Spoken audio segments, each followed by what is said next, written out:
speaker today is Peter Ludlow. You may have seen his most emailed New York Times columns, including The Banality of Systemic Evil, which I think was one of the most emailed of the year. Yes, impressive. We can hold your applause till the end, please. Professor Ludlow is a leading light in the philosophy of language, especially in the crossover between philosophy of language and linguistics, and has worked with Chomsky in developing philosophical exegesis of Chomsky's work. On top of that, he has more recently been doing a lot of work in activism, bringing his philosophical acumen and knowledge of the philosophy of language and philosophy of mathematics to the area of cybersecurity and hacktivism and leaking, and has been actively stumping for greater access to information. And it is in these topic areas that we'll be hearing Professor Ludlow speak. However, he brings with him a continued interest in philosophy of language and a recent and very impressive text on micro-languages. So, without further ado, the illustrious Professor Peter Ludlow.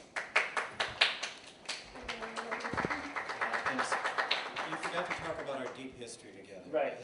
Peter and I met on Long Island when we were exiled there. Yeah, we were exiled on Long Island. Well, I'm going to, as promised, I said I would talk about Prosecutors Gone Wild, but that's just a part of the picture, and while I will talk about some prosecutors that I believe are out of control, it's going to be in service of a more general kind of topic that I'm interested in today. And that topic is really a three-part thing involving whistleblowing, hacktivism, and systemic evil. And I'm actually going to start by talking about the third of those items, which is the issue of systemic evil. And along the way, in the stories that I'm going to tell today, I'm going to set this up by talking about a number of individuals who have been involved in whistleblowing and hacktivism and so forth. And here are some of the people I'm going to talk about. So the upper left, everyone knows that's Edward Snowden. The lower left is Chelsea Manning. The lower right is who? Schwartz. Very good. What about the upper right? Oh, wait, stop. How many people know who the person in the upper right-hand corner is? Ah, see, the teacher's pets are sitting in the front here. So this, the guy in the upper right is named Jeremy Hammond, and he's going to be sentenced on November 15th, and we'll talk about his story too. Also, I'm going to talk about these two individuals who appear to have been separated at birth. One of them is Hannah Arendt, and the other is a guy who is a journalist in federal custody in Texas right now. His name is Barrett Brown. All right, well, let's start with Hannah Arendt and use her to try and set up this idea of systemic evil that I was talking about. And a way into this is to think about a work that she wrote 50 years ago now, which was entitled Eichmann in Jerusalem. And the subtitle of that was a study in the banality of evil. And as this transpired 50 years ago, Hannah Arendt was hired by the New Yorker to go to Jerusalem and report on the trial of the Nazi Adolf Eichmann. And one of the things that she observed at the trial was just how banal that Eichmann seemed. That is to say, she went there thinking she was going to see this complete monster, but instead she saw this kind of mild-mannered bureaucrat who seemed to be concerned with doing the right thing or being ethical, at least within the bounds of the bureaucracy.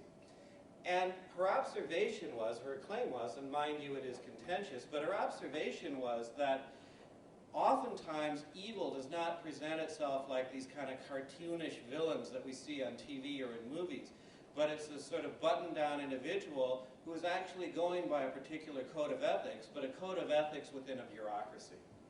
Now, there's a great development of this idea in a book by a sociologist named Robert Jacklin. The book is called Moral Mazes. And in Moral Mazes, Jacklin got permission to go and work for 4 or 5 different multinational corporations. Well, not work for them. He was allowed to follow people around, all the managers and the VPs and so forth. And he reported on what he found there. And what he found was that there was a clear bureaucratic ethic at work in the place. That is, people understood that there were certain rules that you follow. Like you don't go over your boss's head, you don't go around your boss. If your boss wants something done, you just do it. If you see a problem, you shut up about it. You don't start percolating knowledge of that problem up, right? If there's some sort of accounting irregularity, your job is not to report that. Your job is to just shut up about it. Now, there's a activist by the name of Schwartz, who I'll get to a little bit later, who observed that in his opinion, this particular book was one of his very favorites. And he said that it was one of his favorites because it explains how so many well-intentioned people can end up committing so much evil. And it's true. In that book, there were these example after example of people inside of a bureaucracy who were papering over things like repair of a nuclear power plant at 3 Mile Island, for example. And there was an individual in there who said, look, there are these shortcuts being taken that are endangering the safety of the power plant. He reported it up the chain of command, and they drummed him out of the corporation. In another example he had, there was an individual who observed accounting irregularities and started reporting it up the chain of command in the organization. He was drummed out of the organization. So there's a way in which bureaucracies have a way of expelling people that don't go along with the flow of the organization. So I want you to think now about the kind of evil that we're talking about, not involving a bunch of people sitting around a mahogany table somewhere, but rather that it's what we could call an emergent property of this bureaucracy that we're looking at, right? An emergent property that comes from the collected behavior of all the different individuals in that organization. Now, when we get into bureaucracy like this, we end up being cogs that sort of work efficiently for the machine. But what happens when we realize or come to the realization that the machine we're working for is on a course that's wrong, that it is doing evil in the world? That's the kind of question that we confront. And if you're inside the organization, I think we could call a person who witnesses this and says something about it a whistleblower. Now, this particular quote here, this is just before I get to whistleblowers. I forgot I inserted this slide because this was in the article in the Washington Post yesterday about the latest NSA revelations. And I liked it because it says, look, the NSA has platoons of lawyers and their entire job is figuring out how to stay within the law and then maximize the collection by exploiting every loophole. And the thing I want to point out about this kind of systemic evil that I'm talking about within a bureaucracy is that people always follow the rules, right? So the lawyers are there to make sure you're always there within the rule of law. And a couple of weeks ago, I got a letter from a lawyer in response to one of my columns. And he said, well, look, this is a problem with the criminal justice system writ large because everyone is sitting there following the rules. There are certain sentencing guidelines, we follow those. There are certain guidelines for collecting and maintaining evidence, we follow those. There are certain rules that we follow when people come up for parole. And everyone goes home at night and sleeps because they followed the official rules. But then no one steps back and says, well, where is this taking us? You know, why are so many people, sitting in prisons? Why are the prisons choked with individuals for, minor offenses and so forth? And so the concern then is that we get so wrapped up in just following the rules, we don't think about the bigger moral picture. Then, now, this gets me to the whistleblowers, and the first and most obvious one is, of course, Edward Snowden. Now, why is he significant here? The idea is that he's in an organization which is technically, let's say, there are questions about whether they're actually following the rules, but let's say they are technically following the rules of the NSA. They're going to the FISA court when they need to. They have legions of lawyers in there that are finding them loopholes to work with. But Snowden said, well, look, maybe we're technically following the rules here, but there are certain more basic principles that are more important that are being flouted, that are being rejected by this organization. And I'm going to sort of report this up the chain of command in my organization, which he did, and he got stuffed, as it happens in bureaucracies. So ultimately he decided it was necessary to blow the whistle. Why? Because he couldn't take being a cog in this machine, which was on a course to a kind of dystopian, Orwellian society.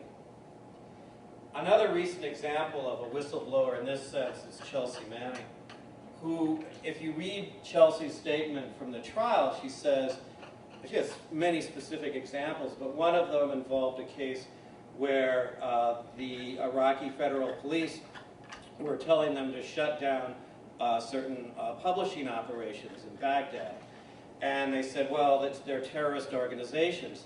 And Chelsea took the initiative to actually have their material translated. When it was translated, she found out they weren't terrorist sympathizers at all. They were just critical of corruption within the administration in Baghdad. And Chelsea went step by step up the chain of command saying, you know, we can't let this happen because these innocent people are going to get messed up if we let the federal police get away with this. And Chelsea got stuffed at every step, right? Every attempt to report this systemic evil was rejected. Hence, ultimately, she felt it became necessary to go public with the information, first to the New York Times and then to the Washington Post, and when they didn't care, it was eventually to WikiLeaks. All right. Now, so far I've been talking about whistleblowers who we could understand as individuals within an organization that see the systemic evil and see the path we're on and attempt to do something from the inside. But sometimes we're not on the inside and it becomes apparent to us that there is evil afoot. And so we have to take action from the outside. And one of the examples of this acting from the outside would be hacktivism, or what hacktivists, among other things, can be involved with. Now there have been hacktivists for years. This is one of the earlier group of hacktivists. This is the Electronic Disturbance Theater. It's a group that did what we could call distributed denial of service attacks. That is, trying to overload certain websites so that people couldn't get access to it. They were working in support of the Zapatistas in Central America. They briefly shut down a number of sites, including that of the Mexican government, the School of the Americas, and I believe it's also the Frankfurt Stock Exchange.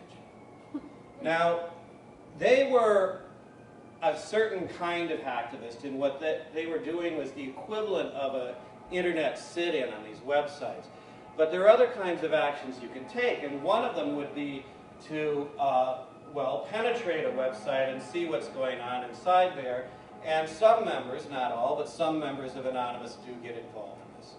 By the way, on the first kind of hacktivism, the distributed denial of service attack stuff, they're actually the PayPal 14 go to trial today. Have you heard anything yet? Hearing postponed for December 5th. Okay, so postponed to December 5th. All right. Now, when we think about surveillance, and we think about Snowden and folks like that, but I want you to understand here that this is just the tip of the iceberg. That is, if you take all the money the U.S. government spends on the FBI, the CIA, the DIA,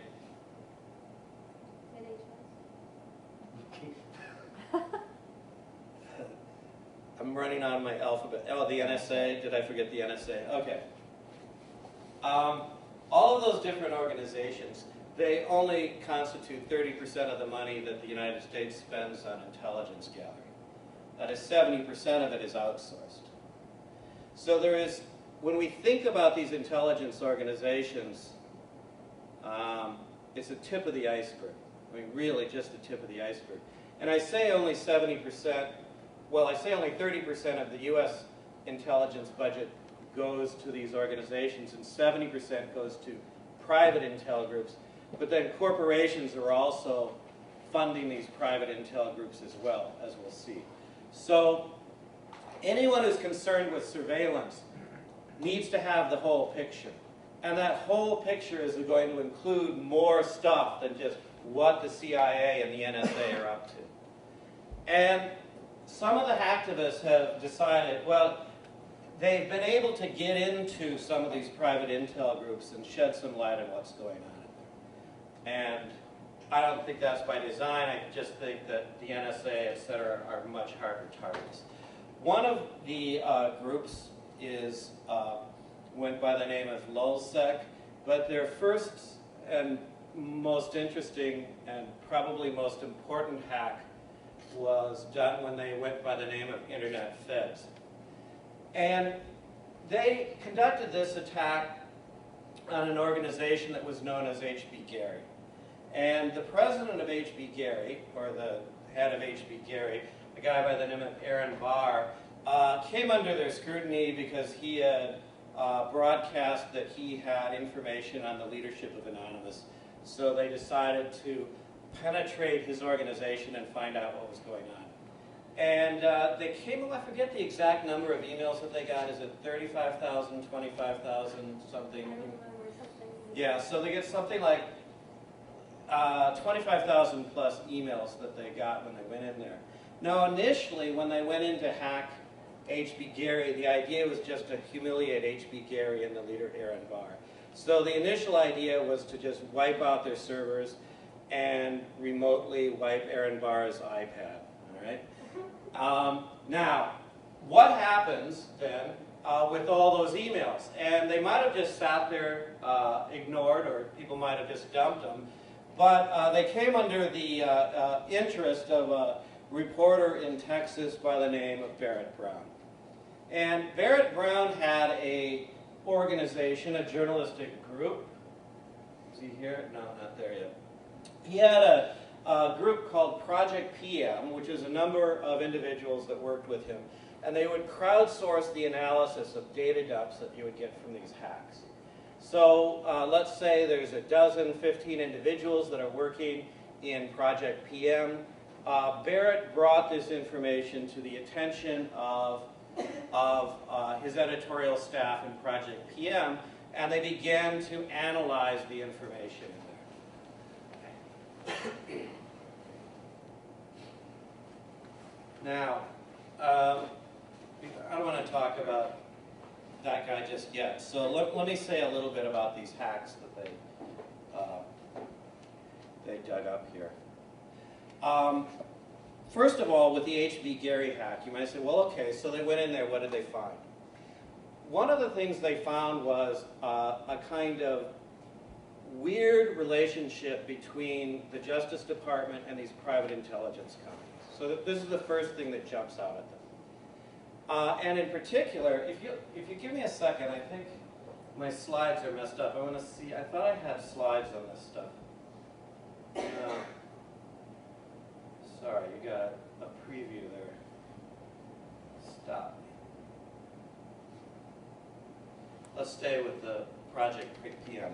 Okay, so here's the story. The Bank of America hears that WikiLeaks has information on them. So the Bank of America goes to the United States Department of Justice and says, we hear that WikiLeaks has some dirt on us, what are you going to do about it? Or what can you do for us, I guess is the question. So the U.S. Department of Justice puts them in touch with a law firm known as Hunton & Williams. Hunton & Williams is now going to serve as the cutout in this deal, because they are going to create some sort of deniability between the Justice Department and these private intelligence companies. The private intelligence companies that they put in touch with the Bank of America is under a kind of umbrella of a group called Team Themis, T-H-E-M-I-S. And Team Themis consisted of a number of these private intel companies. One was HBGary, another was a company called Palantir, another one was called Verico Systems. These companies, we have their emails now, were engaged in a number of what we could call misinformation or disinformation campaigns against various activist groups in the United States. So, for example, they had been hired to look into a group called Chamber Watch. And Chamber Watch is an activist group that monitors the Chamber of Commerce. So the Chamber of Commerce hired these guys to look into Chamber Watch, and they actually came up with plans, which you can actually see the documents, in which they propose introducing fake documents, giving them to Chamber Watch, and when that information is released, they're going to out it and say, look, you're producing fake documents. That is, they were going to insert false documents in order to discredit Chamber Watch. And they did the same thing with Glenn Greenwald, the reporter who's been working on releasing this information from Snowden concerning the NSA. They specifically mention Greenwald in this thing, and they say, well, look, we can do things to undermine his credibility as well. Among other things, we can give him fake documents, and when he publishes those documents, we're going to like go public and say, look, he's producing provably fake documents for you. And the list went on. I mean, there were a lot of things going on there that were really messed up. And we'll get to some more of these issues in a little bit. But I want you to understand that what these private intelligence companies were up to were really two different things. One is a kind of monitoring thing, surveillance thing. But the other thing they were involved in is a misinformation or disinformation campaign. And I wrote a piece in the New York Times a few months ago about this, in which I said, look, this is like Plato's analogy of the cave, if you will. And if you remember Plato's analogy of the cave, here are these people sitting in the cave, they're chained up, they only see shadows of things cast on the wall as people are walking behind them with objects, and sort of all you get to see are the shadows. And what these companies do, in effect, is attempt to create a false reality for us and undermine activist groups in the United States. So we'll get to some more examples of this in a little bit. Now, that was some of the stuff that Barrett Brown and Project PM were interested in, but there was a second hack that went down a little bit later. And the second hack involved, these slides are a mess right now. The second hack involved Jeremy Hammond, who's the kid who's going to be sentenced on November 15th. He's an old school kind of Chicago activist who's been, kind of boots on the ground activist, but is also a very gifted programmer. And someone came to him with the vulnerability of another private intelligence company called Stratfor. Stratfor is kind of a big-time private intel company that in their internal memos actually fancy themselves as being better than the CIA at what they do. This time when the hack went down, there were 5 million emails that were released. So it was a huge trove. You can find them online now. They're available on, WikiLeaks has them up now. But the Stratfor hack was just enormous. And the stuff they found this time was as mind-blowing or more mind-blowing than what we had the first time around. So, I don't know, some of you know who the Yes Men are. It's a kind of a satirical group that they're most famous, I think, at one point for having a fake press conference in which they passed themselves off as members of Dow Chemical, and they said they were going to donate billions of dollars to the victims of the Bhopal chemical plant accident some years ago. So among other things, Dow Chemical had hired Stratfor to follow the Yes Men around, report on when they were speaking at colleges, report on who the student organizers were that had invited the Yes Men and so forth. So they were creating a file not just on the Yes Men, but everyone who was supporting them. But that wasn't like the most messed up thing here. So let me just give you one example, I think, that just sums everything up. In the emails, there's a report where the Coca-Cola company came to Stratfor. And they said, well, look, we're concerned about PETA. What do you have on PETA, the People for the Ethical Treatment of Animals? And the VP for research there said, well, look, the FBI has a classified file on PETA. I'll see if I can get it for you. Now, I want you to understand all the things that are messed up with that.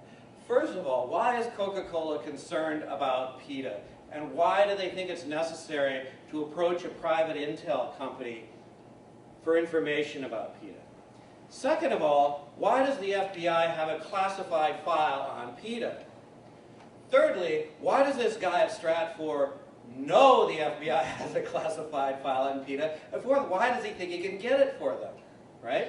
So you get this situation with these private intel companies. Usually there's a kind of revolving door between government intelligence agencies and these corporations, because it's a place you can go to retire and make bank if you're an intelligence officer.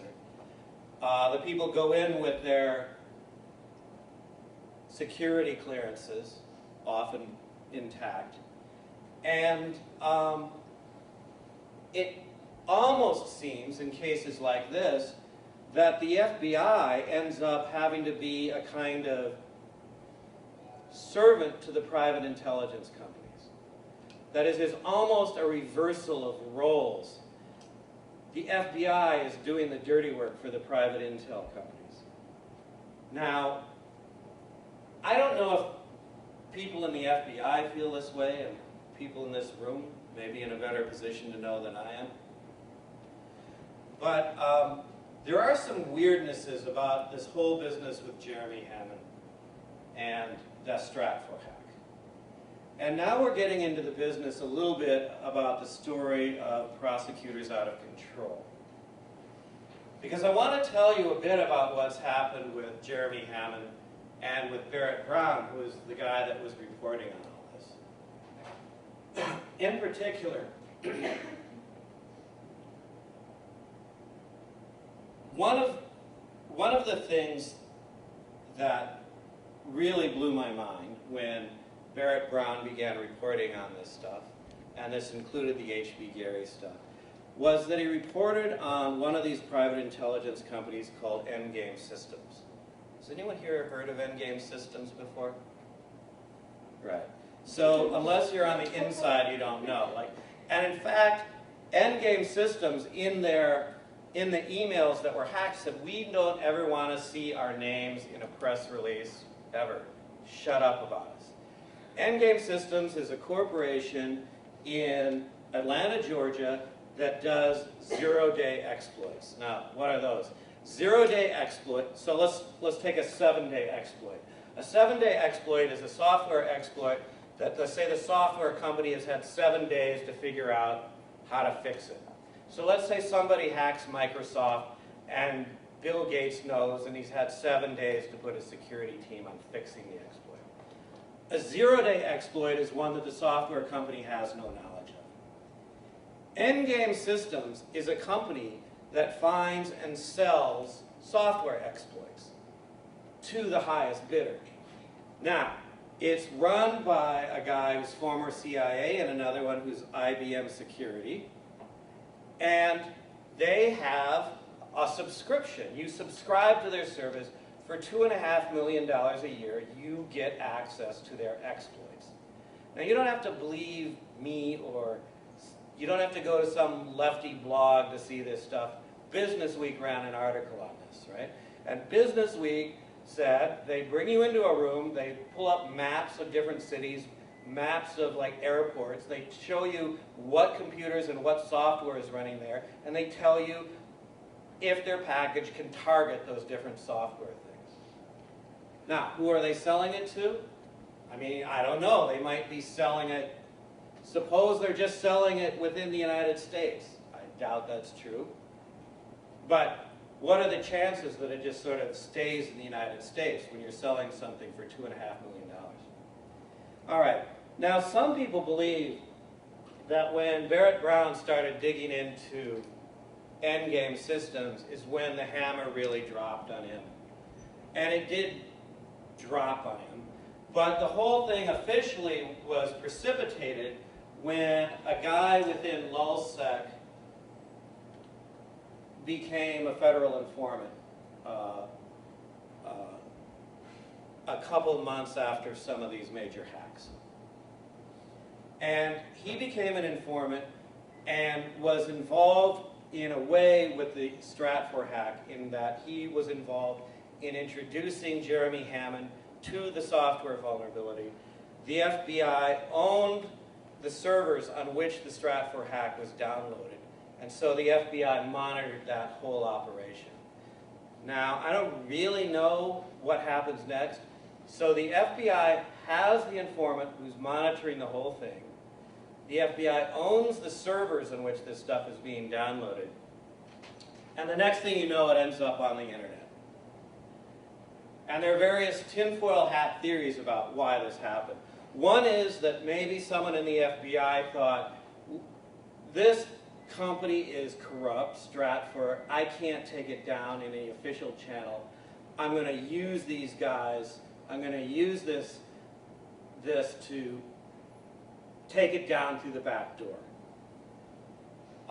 Another possibility is that they just lost control of their data, they managed it poorly, maybe it was a too fast, too furious sort of thing. But the idea is that the FBI was in control of that operation. They should have been able to prevent that information from going online, but it eventually did. Now, when it did, and when Barrett Brown published this information, or sort of started analyzing this information, he began by doing one very simple thing. That is, someone had posted in an anonymous IRC chat channel, here is the location of these 5 million emails. So it's posted to maybe 100,000 people, the location. Barrett Brown copied that link and pasted it into the chat channel for Project PM. In doing that, he was bringing it to the attention of his editorial board, right? Here's this information, a hack of a private intelligence company. It's been posted on the internet. We should take a look at it. For this, Barrett Brown is now in federal custody in Texas, facing 105 years in prison. If his crimes, not his crimes, if the terms are served sequentially, it'll add up to 105 years. Why? Well, according to the theory of the prosecution, it's because in copying that link and pasting it over, he was engaged in various forms of credit card fraud. Why? Because there were a few thousand unencrypted credit card numbers in that data dump. I mean, they were expired, whatever, they were expired, but he copied and pasted those 5 million emails, and in there were unencrypted credit card numbers, hence credit card fraud. Now, there are a couple of other charges that get laid on here as well. One of them is they subpoenaed his laptop. He left it at his mother's house. They charged his mother with obstruction of justice. That freaked him out. He went on YouTube, did some unhinged rant on YouTube, vaguely threatening a federal prosecutor. That adds up to, but the whole thing adds up to 105 years. And no one really cares about the business of, you know, do you want to charge this guy with threatening an officer on YouTube? No one cares about that. The issue is it looks like there's been a criminalization of linking, of sharing a URL with somebody. Now, the problems, I mean, that sounds messed up. But it's just one example of the kinds of problems that hacktivists are running into. I'm going to give you another case that in some sense is even worse. Now, this guy, Andrew Arnheimer, aka Weave, is no saint. He's an internet troll. And he's no saint. Some of these people know him very well, but he's no saint. I think I can say that. But the problem is this. He is currently serving 41 months in jail. He's here in town, right? Pennsylvania. Oh, he's in Pennsylvania. He's in Allenwood. Okay. And his crime appears to be that of embarrassing AT&T. Okay? Here's how it goes. AT&T, when the iPad came out, AT&T had set up websites for the initial iPad users, and you would access your individual website, and it would automatically feed you your email address. We even, a friend, noticed that these websites were left unprotected in the public internet. That is, they're not behind any sort of firewalls, they're not encrypted, they're just out there like every other web page that's in public.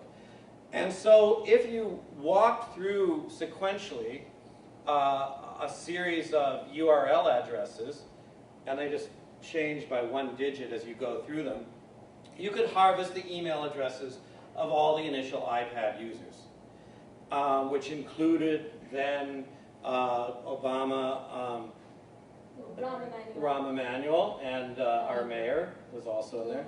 Bloomberg. Bill Gates was in there too. But Rahm Emanuel was in the White House at the time. Yeah, he was chief of staff at the time. Anyway, so we've harvested those email addresses and then reported the information to the online magazine Gawker. Basically said, look what I did. I totally pwned AT&T. They left this information unencrypted, unprotected. I'm bringing this to the attention of Gawker to embarrass AT&T. For which he was charged with a violation of the Computer Fraud and Abuse Act. What is the Computer Fraud and Abuse Act? That is a law that was put on the books initially in 1984. It, in short form, says you can't or shouldn't use a computer for reasons that are unintended. And the theory here in this particular prosecution is that Weave was violating the Computer Fraud and Abuse Act because I guess AT&T didn't intend for him to access those websites, even though they were there on the public internet. Now I want you all to think about this for a second here. This law, this particular law, is now being stretched so broadly that basically it makes everyone in this room a felon. I promise every one of you in this room is a felon. You just haven't been prosecuted yet. So here's an example. If you've gone on OkCupid and you use the website and you have to check the little thing that says you agree with the terms of service, you agree with the rules to use that software. If you go on OkCupid and you lie about something, which you may well have done, you are a felon. How about this? If you go on the website for 17 magazine and you click the box that says you agree to the terms of service, you, among other things, agreed that you must be 18 years old. So if anyone who's on 17 years old and is 17 years old, I guess would have to technically be a felon. Right? This law is stretched incredibly broadly so as to get, it can be interpreted in such a way as to get anyone or to prosecute anyone at any time. And that's the danger of the Weave business. Now,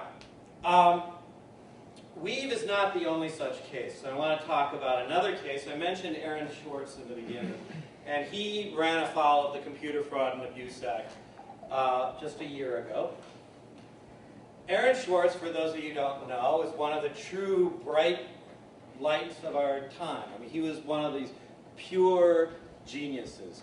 When he's 14 years old, he connects with Engelhardt and Nelson here, who are some of the architects of the internet. Some of you have heard of Tim Berners-Lee, the guy who invented the World Wide Web. He started working with Tim Berners-Lee when he was just 14 years old. He helped write some of the code for Reddit. He was an early content developer for Reddit, programming for Reddit. He was also not just involved in these kinds of things, but he was also interested in the social justice aspects of things. So he's not your usual prodigy in that he was just a mathematical prodigy. He was also a kind of socio-political prodigy. And this is him talking with Lawrence Lessig, the Stanford law professor. He was involved in helping set up the Creative Commons. He was also involved, among other things, with a concern that he had about how we are taking academic journal articles and putting them behind paywalls. And this is the thing that actually got him motivated and got him interested in that book, Moral Mazes, to begin with, in the sense that sometimes we become a part of a system, and it doesn't have to be a corporation, it doesn't have to be a government bureaucracy, but it's a different kind of system. And in this case, it's a system that I've been a part of for years and never really thought about it, which is I write these papers. The public often is paying my salary, like when I'm working for a public university or I get a government grant. I write them, and then they go behind a paywall, and the public doesn't have a right to that information. And Arendt Schwartz says, what is that about? Why is there this private theft of public culture? And he said that that's just unjustifiable, that's wrong. So what he did was engage in a particular act of civil disobedience, and he, at MIT, he went on their system and accessed JSTOR, which keeps all of these academic papers online, available for libraries, and he downloaded something like 5 million pages worth of documents. Okay? Now, it's unknown whether he planned to just put that information out there on the internet, but the fact of the matter is that shortly after he did that, he was arrested, and he was charged with violating the Computer Fraud and Abuse Act. And he was looking at 35 years in prison. Now, they tried to get him to take a plea. He refused to do that. I mean, we know that 97% of federal cases end up being pled out. He wouldn't do that. He said, no, I can't take a plea. I can't sit here and say I did something wrong or that I'm guilty of something. So the question is, you know, what is he to do? He fought it as long as he could. He was, I think when the ordeal began, he had something like $700,000, which he had made from programming and being an early developer in outfits like Reddit. But the U.S. attorney in this particular case, Carmen Ortiz, would not let up on him, would not let up an inch on him. So he was financially exhausted at the end, he was emotionally exhausted at the end, and last January he killed himself because basically he was done. Okay. Now, meanwhile, well, not meanwhile, but subsequent to that, MIT had to do some soul searching. And they asked Hal Abelson, who's a very famous computer scientist, to conduct a thorough investigation and write a report on what happened. Now, a lot of people don't really understand what that report ultimately said, but one of the things is not really about... The fundamental thing in this report is, first of all, that there's a conclusion, a sub-conclusion, that Aaron Schwartz actually didn't violate the rules of access for the MIT system. Meaning that he did nothing illegal or wrong according to MIT. JSTOR, which was housing the documents, publicly in the beginning said, we want no part of this. So the supposed victims wanted nothing to do with it, and if you listen to what MIT says in its report, there was no violation of the terms of service of the MIT system. Hence, no violation of the Computer Fraud and Abuse Act. The guy was trolled to death for absolutely nothing. Absolutely nothing. And Abelson, in his report, and to his credit, didn't stop there. He didn't say that just that there was no unauthorized access, but he did some real soul searching here and said, where was MIT during this? Where were we? Because what he was arrested for, violation of the Computer Fraud and Abuse Act, it could happen to any student at MIT. Any one of them could be rolled up for this. It could happen to any faculty member at MIT. This law targets all of us, and we sat there and we did nothing. How could MIT allow that to happen? What does that have to do with MIT culture, that you allow that to happen to one of your own? And a friend of mine who knows Abelson and had been working with him said the thing destroyed the man. He was broken, heartbroken, by the fact that MIT had sat by and wouldn't challenge this prosecution more aggressively. Now, I don't want to conclude by picking on MIT, but I want to think about us. You know? And would we have cared? And what if it had been one of ours? Would we have just gone about doing our own business while this kid is being, while his life is being destroyed because he's at most engaged in an act of civil disobedience? We're going to face cases like this again. The question is, will we care? I mean, it might not be a case like this, but it might be a case within an organization. We might be working for a police force. We might be working for the FBI. We might be working for IBM. We might be working for a university. At some point, there's going to come a case where we have to make a moral decision and think, look, I'm going to get hammered if I speak up about this, but the trajectory we're on is wrong. So the real question is, not will we care, but what will we do? What will we do when that happens? And on that, I think I'll thank you all for listening.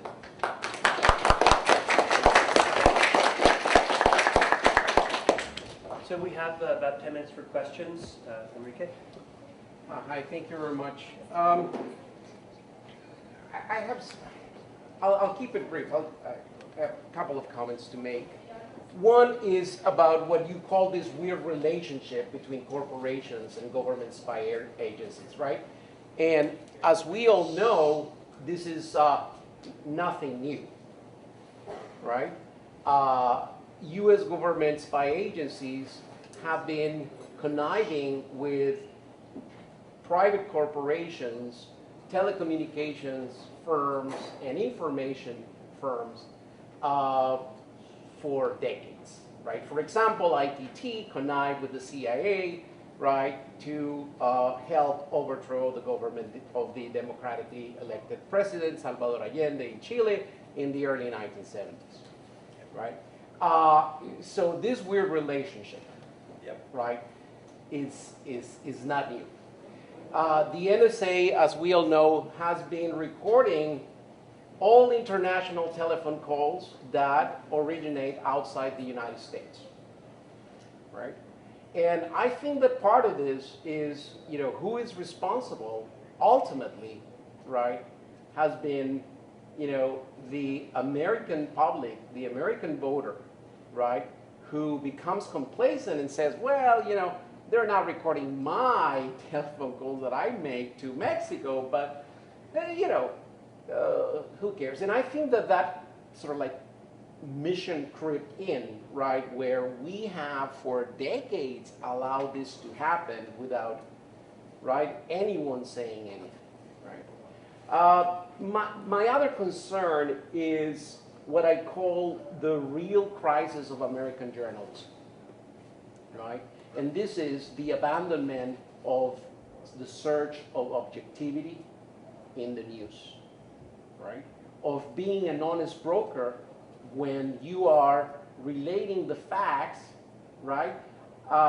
And not trying to create, right, an illusion of objectivity, right? Real objectivity is being an honest broker, and if you don't have the facts, then you don't take sides, right? And you have a real crisis, right? Not only of objectivity, but of lack of leadership, sense of mission, lack of ethics in U.S. journalism, right? That part of the reason why WikiLeaks and other of those sites, they see themselves as the fifth state, right? That the New York Times and CNN, not to mention Fox News, are not doing, right, what real journalists are supposed to do. Yeah. So I agree with both of those things. I agree completely that this is not a new thing, that this has been going on for a long time. And I also agree that there's a problem with journalism in reporting on some of these things. And I think that, like the rest of us, journalists have their little code of rules that they follow in what they perceive to be doing objective reporting. Now, in point of fact, they think they're being objective when they find a position halfway between what the Republican Party is saying and the Democratic Party is saying. And there's this kind of safe space, and as long as they're between those 2 points, they're considered to be objective. But if you're being objective in the real objective sense, then I think you have to, first of all, be willing to step outside of that and actually look at it from a perspective in which neither of those parties is right, or in which the truth of the matter lies in a space which has been decreed sort of nonsense, as it were, by the corporate press. And it's going to be a very difficult problem. I think you're right in thinking that, well, like, you know, what are we doing? You know, how come we're not objecting? But I think the first step is to educate ourselves and educate other people. I mean, that's just the first step here, because it's not just that people are complacent or don't care. I don't think they understand the full gravity of the situation yet. And I'm pretty sure I don't understand the full gravity of the situation.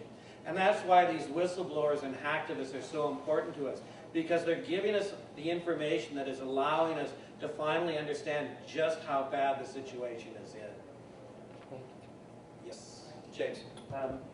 So when you're discussing endgame systems and their zero-day exploits, and this is something I've been following, actually thanks to your Can you share the mic, please? Oh, I'm sorry, yes. Yeah. I was saying about endgame systems, if they have these zero-day exploits, why isn't the US government more concerned, seeing as this is the sort of thing that could get into the hands of exactly the sort of people that intelligence organizations are attempting to stop? That is, a terrorist with access to these sorts of zero-day exploits at, say, a railroad station or, you know, the Aviation Commission. Do you know of any work in that direction, or why is this collusion between this private industry and government so safe? I mean, I think it's safe in part because the end game is led at the top by ex-CIA, ex-IBM people. And why do they allow it? There's a very weird kind of sense in which the government doesn't really mind hacking as long as it's done for profit. It's where they freak out is when people start hacking for a political cause. And so we celebrate people like, you know, Steve Jobs and Bill Gates, who began their careers basically with the help of computer crime. In the case of Jobs and Wozniak, it was defrauding the phone company. And we're like, oh, isn't that cute? But then Weave comes along without any profit motive at all, and boom, he's going to jail. And Aaron Schwartz, you know, 35 years is what he's looking at, was looking at, and with no profit motive whatsoever.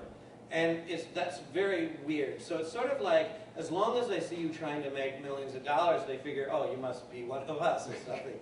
I don't know. It's very weird. I really don't quite completely understand it. But the whole business with, you know, zero-day exploits is weird to begin with, because, you know, the NSA pays top dollar for zero-day exploits. So what it's done is create a market for this stuff. And now you have people all over the world that are just do nothing but create these exploits and sell them to the top bidder. Now how that's supposed to make us safe, I don't actually know, because all it's doing is creating more and more exploits. Anyone else? Questions? You guys? Questions? Just a comment. Comment. Can you stand up, please, and use the mic? Sure. Actually, the NSA is buying the zero-day exploits too from a French company that just came out about a month and a half ago. That not only we buy our own, but we actually buy foreigners' exploits too. And it's under the head title of the NSA. It's not one of the contracting companies like Booz Allen. We actually, under the federal government of the United States, buy zero-day exploits. Yeah, there was an article on that in the New York Times. It was the New York Times had an article. Yeah, It was like these two guys in France that just do exploits here. I don't genuinely believe that the Department of Justice wants to prosecute everyone for CFAA, but I'm noticing in a lot of cases, you know, you have limitations, certain blockades, like your First Amendment right, which protect a lot of activities, and for the FBI or the Department of Justice, those are seen as barriers towards investigations, and so having very broadly written laws allow them to, you know, have some form of probable cause for the investigation.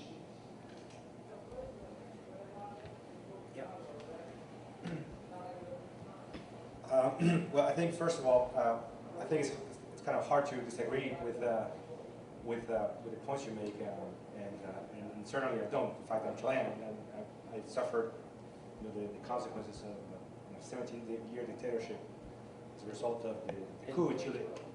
You're from Chile? I'm from Chile, yeah. And so of course I know firsthand what it is to be on the other side of the United States foreign policy. But I feel like, you know, someone should like play devil's advocate, and so let me make the more kind of political realist case. You know, like, listen, the United States has been doing this for forever. I mean, this is not remotely new, and that has allowed the United States to keep its privileged position in terms of geopolitical power in the world, which benefits it in terms of businesses. People are better off, their own citizens. So why not just like, continue to do that and continue to be the most powerful country in the world and get it very easy, and that would benefit everybody, or most. It doesn't benefit everybody. It benefits not even everybody in the United States, as it turns out, but it basically, it benefits the power class, as it were, in the United States.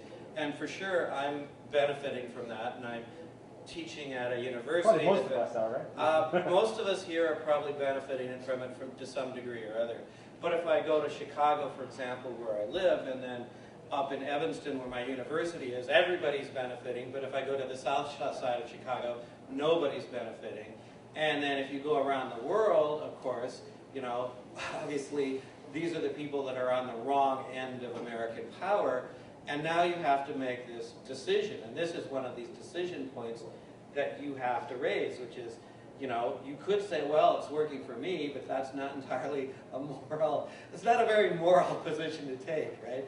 And so we have to ask, can we in good conscience sort of continue like this, knowing that the benefits we're accruing are coming from the imposition of evil elsewhere in the world? And that wouldn't necessarily mean assisting a dictator, having a coup somewhere. It might just be something like child labor being used in a tennis shoe factory somewhere in the world. We need to think a little bit about where the stuff that we see and that we get. Like, there should be pictures of it showing like who the victims are when we pick it up. We have a follow-up. Yeah, sure, of course. Well, actually, today I was talking to my class about, ethical relativism, and I was talking about some of these things, and they were all very skeptical, of the possibility of having, because I mentioned the fact that the United States has been spying on Angela Merkel, and I mentioned, how, especially in the international scene, just gets very hard to act ethically because, first of all, because authorities are not there to act ethically. They are there because they were elected to look after and pursue pretty much relentlessly the interests of their own country. And that comes from voters. Voters don't vote them out when they do messed up things. They vote them back in, right? Because they don't really care about ethical behavior to other countries. But maybe sometimes I think about this, maybe it's just in the human condition to just make alliances for, group benefits, because that makes you powerful. And maybe much as these things, appeal to one at the emotional level, maybe to people who are more educated, have more of an ability to kind of view the thing from a broader kind of outlook.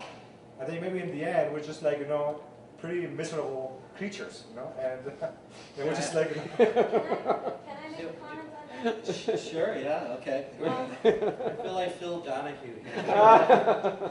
Then Stand I up, suggest. please. I can't see you. Then I suggest you put a face to the potential victims of those acts, so that you can make the. I am a victim. I understand, but You should say one should put a face. one should put a face to the victims of those acts, so that they're not so dehumanized, and you can see the extent of damage on a more personal level. So knowing these 4 people, and one of them is dead, and the other 3 are facing grueling hard conditions, it's incredibly difficult to take a corporate job. So, James, do you have that? And I think this points out limits to the way in which we actually teach ethics in the university, where we talk in these sort of abstract terms of deontology and utilitarianism. And one of the interesting moves in empirical ethics, right, is that we find people will pass over all sorts of bad acts and can justify them by things like, well, it's a deontological basis, I can't interfere here, until you actually show them what's happening or let them touch another person. We're going to have Stephen Stitch speaking next month, and he's going to point out in some of these experiments where people will have no problem flipping a switch that kills 50 people if they don't have to look, right? And this is what I like about what Peter's been doing and what the whistleblowers are doing is this is the most fundamental ethical act, to force someone to look. And it transcends any particular theory. which is to reveal the specifics or the particulars in this case. Are we time-wise? Are you running out of tape or? Running out of tape, and I think we were supposed to finish at 2. Yeah, we need to finish, actually, we do. So we have 3 minutes to close up, if you don't mind. Sure. Let me just follow up on this last business. I think this is an incredibly hard problem, and it's not just an issue with individuals, but it's something how these institutions form almost automatically, almost organically. And when they form, you know, if you're on the inside in this stuff, if you're on the inside of the conspiracy, as it were, you benefit. But if you do something to block that or get in the way of the conspiracy, and I'm understanding conspiracy in a very general systems theory sort of way, in terms of like a closed network of people who sort of engage in these bargains together and thereby form a system, a group that's engaged in something. If you sort of do something that gets in the way with that, the system itself expunges you.